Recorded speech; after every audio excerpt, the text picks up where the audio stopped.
It's a project that demands a lot of work from the students and even more work in terms of mentorship and responsibility from the teachers in the schools.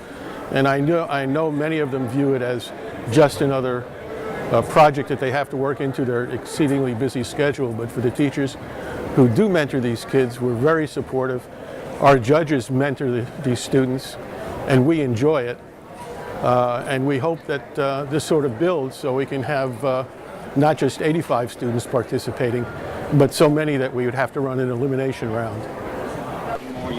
This is a project about what factors cause success and failure in teenage romantic relationships. So teenage dating relationships, kind of what causes successful and failing relationships. We were really interested in this because we realized that, relationships are kind of one of the most talked about things in high school, and it's been like the center of topic from all of our friends. So we thought it'd be really cool to kind of give this survey and see just like how answers vary and why some relationships work and some don't. Consider that the biggest failure was when both people went to the same school, and it turns out that independence, age, have actually the biggest influence on whether a relationship is successful or not. It's definitely kind of interesting because we were working with people our own age, and we got to talk a lot with students at our school and like our peers and what they thought. And all the surveys were anonymous, so we didn't really know who said what.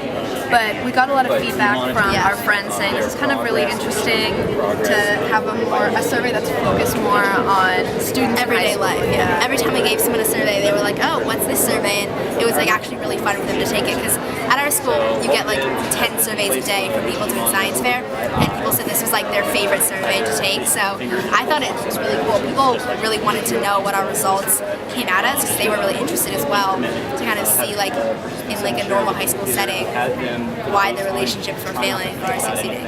I'm Zeri,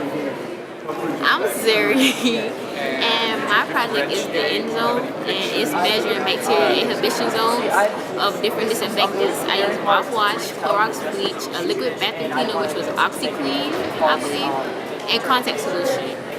You're looking at a couple of different liquids and seeing how well they disinfect things, right? Okay, so how did you set this up?